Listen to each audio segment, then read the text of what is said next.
So I feel like one of the biggest problems in the world is that there is a lack of empathy. So many psychopaths out here. The common trait for a psychopath, like Jeffrey Dahmer, one of the most wickedest, evilest people ever, is they don't have any empathy. They can murder somebody, dissect them, jerk off over their corpse, which is what Jeffrey Dahmer did, and they don't care. They don't care. They have no remorse. They have no empathy. That's not a person to them. That is not a human being. And so, that's Jeffrey Dahmer. And he is a psycho. And so when people don't have empathy, also lack of anxiety too, but when people don't have empathy, it's frustrating. It's very frustrating. It's like, man, I'm in a rut. I'm in a ditch. Well, that's life. It's like, what? That's your reaction? Well, sometimes, shit happens. Shit happens. Or sucks to be you. All this this psychoness is just absolute, it doesn't take but 2 seconds to be like, man, that sucks. That is a shitty situation. Keep your head up, keep fighting. Fight the good fight, anything would be better. There's someone posted, well, only if you're dying or if you're beautiful, that's the only time anybody cares. Okay, well, I've seen people where people don't even care if you're dying. Right? Eric Garner, I can't breathe. Nobody, they tape recorded him, and then now that dude's in fucking jail. And, so even when you're dying, so only if you're beautiful, that's the only way. And so, I guess I gotta start, I gotta work on my prettyfulness. That's the only way people care, is if you're dying or if you're beautiful.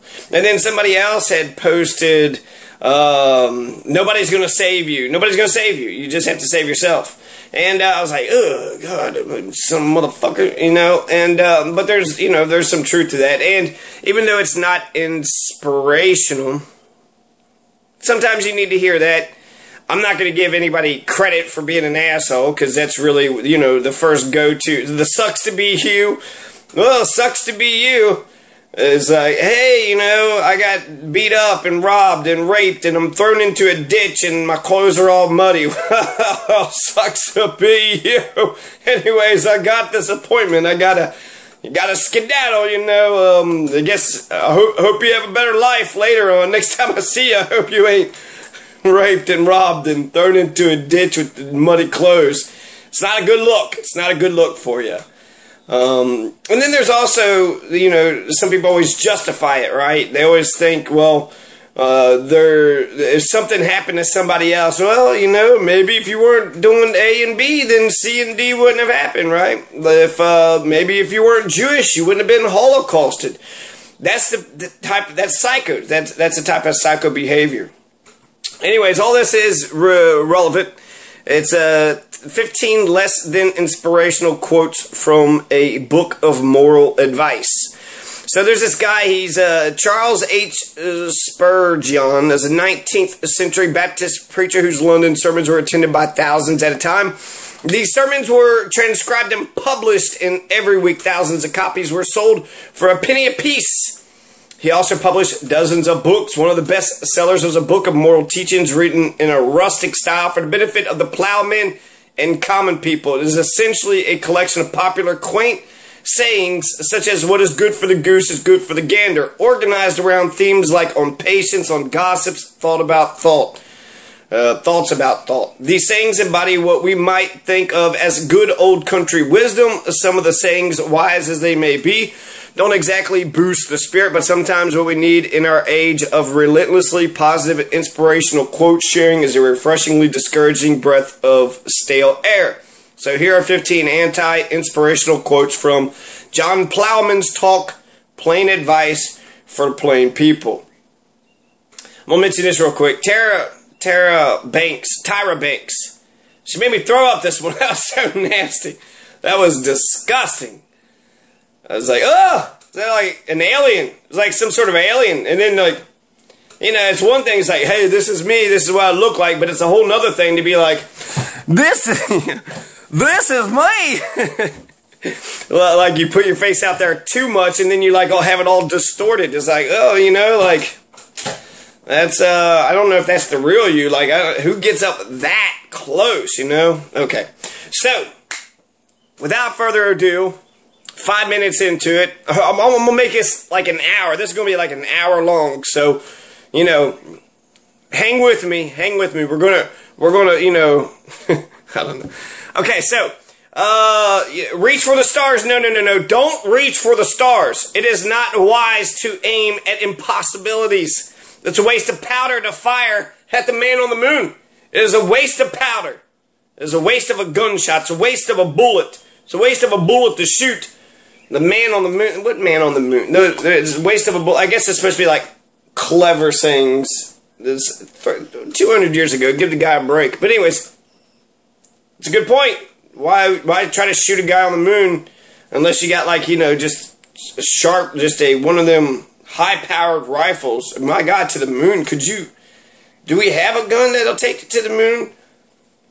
I don't know. Okay, so don't reach for the stars. Don't go for it. Don't take the bull by its horns. I've often been told to be bold and take the bull by the horns, but as I rather think that the amusement is more pleasant than profitable, I shall leave it to those who are so cracked already that an ugly poke with a horn would not damage their skulls.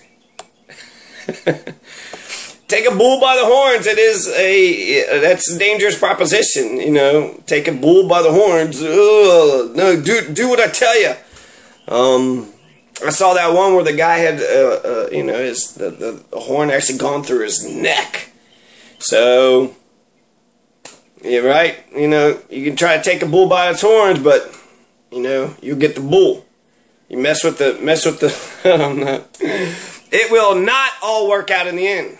Oh, it'll work out in the end. Nah, it might not. It might not work out in the end. There's a lot of tragedies, a lot of things. I've looked at all these horrible fathers. They kill their kids. They beat the crap out of kids till they die. That did not work out for that child. The Palestinians who got murdered by the Israelis because the Americans supported the Israelis blindly all the time, never ever ending. And you know, the people that died in Palestine, the 1 million genocided in Iraq, homeless people. There's a lot of people that it does not work out in the end. Oh man, some people's faith. I mean, it's good to say, you know, to be positive, think that things are going to happen in the end, but you do need to be realistic. If it's, I mean, it pisses me off. Sometimes people are like, oh, you know, even if you're swaddled in shit and you're not going to make it, just put your faith in God and He will take you to the next plane. And if you just say God's going to get me out of this pile of shit, you're not going to get out of the pile of shit. Somebody was sitting there saying, I was struggling and then I applied for some, you know, scholarship or something, and now I got gas money, plenty of gas money, and I'm so happy. God is great. Thank God. Thank the Lord, for He is good. And what about thank the person that gave you the scholarship? Thank the, you know, the benefactor, the wealthy benefactor, the philanthropist that actually gave you the money. You know, give credit where credit's due. So, he who rides in the carriage may yet have to clean it. Sawyers change places, and he who is up aloft may have to take his turn in the pit. In less than 1,000 years, we shall all be bald and poor too. And who knows what he may come to before that. So if you ride in the carriage, these are old quotes. But if you ride in the carriage, you might have to clean it, right? You know, you might have a good deal. You might have you got your gas paid for, right? You know, but maybe you get in a car accident the next day and then you're paralyzed for life. You're just a cripple. You're just a head. You're just a, you know, a Stephen, not Foster Dulles, not Stephen Foster, Hawkins. You could be just a brain, you know, whistling and going wherever you want. He actually said the other day that he would be in favor of assisted suicide. So instead of having to do assisted suicide by doing a suicide by cop, now you could actually do it, you know, more formally instead of, you know, just snapping, just breaking and snapping. Help others and you will not reap the rewards. This is not the good one. There's some really good ones. The young sucker runs away with the sap from the old tree. The fowl drains its mother and then kicks her. The old saying is, I taught you to swim, and now you would drown me. And many a time it comes true. So if you help people, you might actually strengthen them to the point that they'll fuck your life over. You gotta watch out for that. You gotta watch out from, that. The tree gives the sap, and then this young sucker just takes it all away. The fowl drains its mother, then kicks her, right? Or the foal. The foal, that's the horses. And then I taught you to swim, and now you would drown me. I don't know what that is. Just because you could swim mean you could drown somebody? Okay, whatever you do, don't keep your hopes alive. No. Sometimes all you have is hope. No, sometimes you don't even have hope. You don't even have hope. Just, live your life without hope. Eggs are eggs. Some are rotten. So, hopes are hopes. But many of them are delusions. If you think that just by thinking and imagining a house over and over again, eventually you'll get a house, that's the stupidest thing a person could ever believe. That is just dumb. That is just a dumb thing. Work hard and you will not get what you deserve. Expect to get half of what you earn, a quarter of what is your due, and none of what you have lent, and you'll be near the mark. I'm going to say it again because I really enjoyed that one. Expect to get half of what you earn. Yeah, hey, I did that. I deserve half of it. A quarter what you're due. Hey, at least get a quarter of what I'm due. None of what you've lent. Here, I've lent this. Can I have something back? And you'll be near the mark.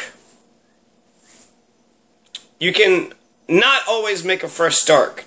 Start. I said stark twice, right? Expect to get half of what you earn, a quarter of what is your due, and none of what you have lent. You'll be near the mark. Half of what you earn, a quarter of what you're due, none of what you lent. That's what Frederick Douglass said, something very similar. Something about those who expect to do nothing and to get rewards, you have to work hard for what you get. And even if you get somewhere, you might only get a quarter of what you're due. He said it more prettier than that. Okay, so starkly, you cannot always make a fresh start. Make as few changes as you can. Trees often transplanted bear little fruit. That's a good one. You keep on uprooting, moving different places. A tree that is often transplanted bear little fruit. If you have difficulties in one place, you will have them in another. If you move because it is damp in the valley, you may find it cold on the hill. So maybe you should go on a mountain or live under the sea, in the ocean, or in a pond. I think if you're in a pond, right, that's a lot of water. If you're a tree, you probably bear a lot of fruit in a pond. But not if you're on a cliff. Let's not all support each other's efforts. Better discourage a man's climbing than help him to break his neck. Just keep on going, keep on fighting. Eventually you'll get to the top of the mountain.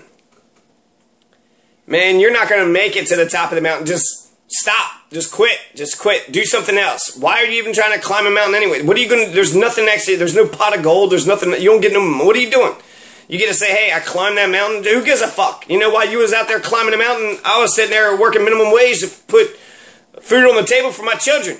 I fed my kid. What did you do? What did you do? You let your kids starve. Your kids are out starving while you was sitting there having fun, breaking your neck. You almost died. You almost died doing it. So, it's better to discourage a man climbing than to help him break his neck. Don't get out of that rut at work. Plot is the word. Everyone must row with such oars as he has, and as he can't choose the wind, he must sail by such as God sends him. So, I'm at a dead-end job, and I can't get anywhere. Hey, that's the sail. That's the wind God sends you. That's, what do you think? You think you're going to get something better? Before you get a better job, before you quit that job, make sure you get a better one. Until then, keep on going through the drudgery. It's all about the drudgery.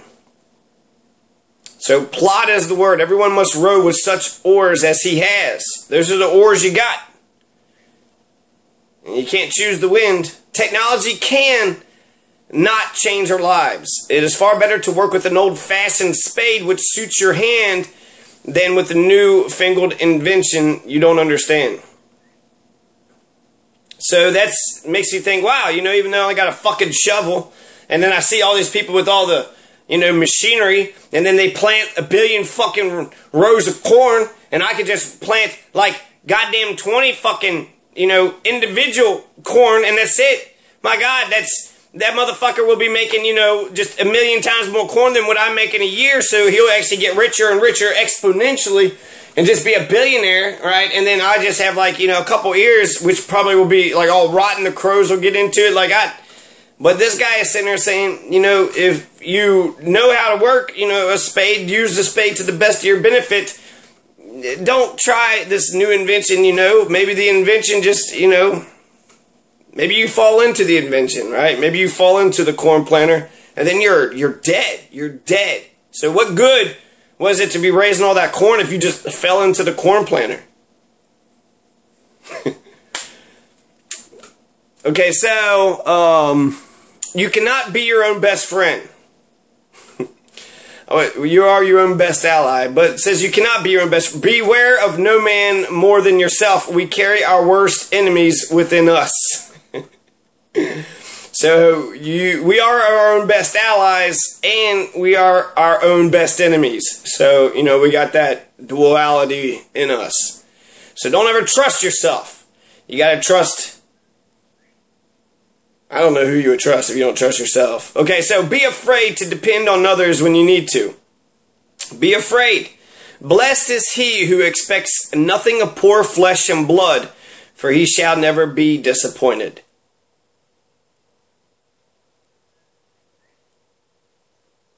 Blessed is he who expects nothing of poor flesh and blood, for he shall never be disappointed. I don't know how to interpret that one, but the headline was, be afraid to depend on others when you need to. That can make sense. Oh, fuck, I'm going to have to depend on this asshole, you know, for a job or for, whatever, for something I need. And now, you cannot be anything you want to be. Don't even dream, don't even think about it, right? No hope, no hope. This is just, you know, there's the delusions and then there's reality. So let's think in reality, realistic terms. So you have no talent, you have no skills, so you basically have to do fast food work. I mean, you can't do anything else. You have, you know, what are you going to do? So you cannot be anything you want to be. An astronaut, give me a break. An astronaut, a farm. You want to be a farmer? Do not aspire to these things. You aspire to work at McDonald's, and you hope to at least. Well, don't even hope. You know, you only get a quarter of what you earn. So $7.15. Yeah, minus the gas, minus the insurance. You get in a car wreck. Cop pulls you over. You're in court. Lose your job. You don't get. You know. So you cannot be anything you want to be. It is true. You must bake with the flour that you have. But if the sack is empty, it might be quite as well not to set up for a baker. So you have to bake with the flour you got, but if you don't even have any fucking flour, don't go out and be a baker. You're going to be a baker with no flour? How are you going to be a baker with no flour? You really can not. Every minnow wants to be a whale, but it is prudent to be a little fish while you have but little water. No, really, you cannot. You can't. No, really, you cannot. One chap will make a London clerk, and another will do better to plow and sow and reap and mow and be a farmer's boy. It's no use forcing them. A snail will never run a race, nor a mouse drive a wagon. And are you a man, or are you a mouse? And if you're a mouse, don't even thinking about driving a wagon. Or pulling a wagon, driving a wagon. What the fuck, what is this guy talking about? A snail would never run a race unless it's running against other snails. If it's running against other snails. One chap will make a London clerk, another will be better to do plow, sow, reap, mow, be a farmer's boy. So one person will be a London banker, you know, fucking over all the farmers, and you're just going to be a farmer's boy. Get used to it. You pick cotton for a living. That's who the fuck you are. What you think you're better than picking cotton? Who you think you think you're better than me? Is that what you're saying? You think you're better than me? So there you have it. That's 15 of John Plowman's talk, plain advice for plain people. And this is actually compiled by Erika Ockrent, linguist and author of In the Land of Invented Languages, living in Chicago during her part to fight off the cult merger and keeping gym shoes alive. So that's Erika Ockrent, was the one who compiled the 15 quotes by Charles H. Spurgeon, who was a 19th century Baptist preacher whose London sermons were attended by thousands at a time. So 1800s, that's where we're coming from. Mentalfloss.com.